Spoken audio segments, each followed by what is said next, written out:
Hey folks, it's Patriot Nurse, and in today's segment we're going to be discussing essential oils and tinctures, herbs, that type of thing. Things to store for our medical kits that give us a more well-rounded, holistic perspective on medical prep. And I have a bunch of oils here, and this is not exhaustive. This is not all of them. And I've tried to limit it here to just the things that I use regularly here. But I want to go ahead and give you a window into the categories, the genres of oils and tinctures and things like that, herbal things that I store. And I have a few different categories. One is mood support, because let's face it, times are rough. They're probably going to get rougher and tougher. And when things get rough and tough, a lot of people have a lot of trouble keeping themselves happy and functioning, and that's okay. So there are things out there in nature that can help us. So that's one of the areas that I store for. Also, immune boosters and antimicrobial, antibacterial types of things. I store those too.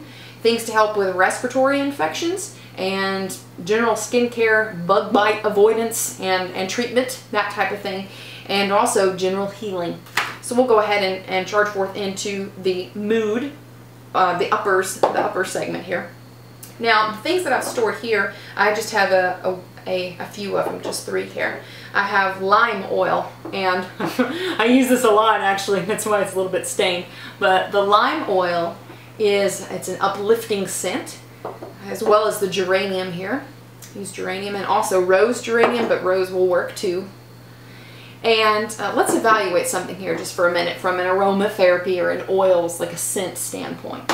One of the reasons why we love to smell nice things is because the sense in our body, of the 5 senses, that is most closely associated with emotion and with memory is smell. Okay? Because it has to deal with where those nerves hook into the limbic system, and it's not super complicated, but it's a neat little bit of physiology for sure, and anatomy. But these 3 oils, the lime oil, the geranium, and the rose or rose geranium, are 3 oils that I store. Also orange oil too, and lemon, ironically enough. The citruses make us feel really good, so I store those. Just from a psych standpoint, definitely. So let's also talk here about the immune and the antimicrobial aspect of things. Some oils that I store here for the immune system and for also healing. Myrrh. Myrrh is also good for gum health. Putting a little drop of this on your toothbrush is not a bad idea. Also clove oil. Where'd it go? Here it is. Clove oil. The clove oil is another thing that I put on my toothbrush, but clove is very good. It has very strong antimicrobial properties, and it's excellent for toothache. So that's kind of nice. Cinnamon as well. Cinnamon oil has a nice revitalizing and energizing effect, but it also has very strong antimicrobial properties. And it helps regulate blood sugars as well, which is very good.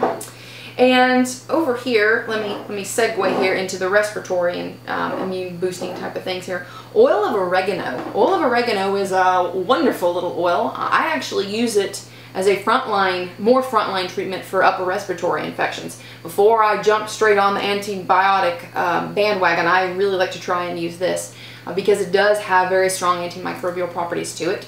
And I feel much better about using oil of oregano first than antibiotic any day.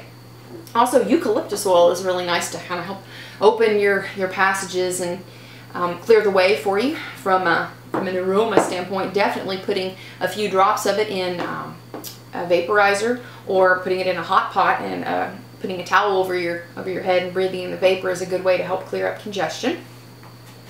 Another area that I want to focus on here is healing, the healing area. And I have 2 herbs in, well actually I have a tincture here and then also an oil. Arnica here, arnica oil is used for bruises and for swelling, to decrease swelling and to decrease bruising. And for muscle strain as well. But another thing here that I store, and you can tell I'm busted into it here too, is comfrey. This is tincture of comfrey. And I can never say that word quite right. Tincture of comfrey. But comfrey is fascinating because many of the native names for comfrey have to deal with bone healing, ironically enough. But it has a very long track record of traditional use with aiding the healing process with the body. Also, segue into our skin and bug bites section here. I have tea tree oil. Tea tree oil has strong antimicrobial properties, and it is a nice little antiseptic, a natural antiseptic here, as it says on our little label. I just got this one from Walmart. But this is a nice thing to have because I've had good experiences using it for treatment of the itchiness with bug bites. So that's kind of nice. Also, this lovely little bottle here of neem oil. Neem oil, it's labeled here actually as an organic anti-bug thing, whatever you call it, not a pesticide, but a bug repellent. It's labeled here as an organic leaf polish. But the nice thing here about neem oil is that if you, especially, we've talked about this before in previous segments, if you have issues with bed bugs or with bugs attacking your plants in general, neem oil is a nice thing. And it seems to be that it is also potentially applicable for lice. And I can tell you that in a long-term grid down scenario, for sure, lice are going to explode. It's not going to be fun, but having this is a nice thing for sure. And I have one, let's see, I hit all the herbs. I got one more thing here for you. This is a wonderful reference. This is the prescription for herbal healing, and I am not an herbalist. I did not go to school to be an herbalist. This book is a really wonderful reference because it tells you, per the label here, an easy to use A to Z reference to hundreds of common disorders and their herbal remedies. It's nice because when you store this and these together, you can look them up and you can see their applications, but you can also look up other conditions like whether it's candida or athlete's foot, different things. You can look up those conditions and see what the herbs are or the oils that are used to treat them with. So it's a really nice thing. And every now and then I like to get my feet wet in the alternative realms and things. But I figured it would be helpful for you guys, just to kind of give you a more well-rounded perspective for your medical kit, for sure. So I hope it's been helpful for you today. And for now, it's Patriot Nurse signing off, and I'll see y'all later. Bye.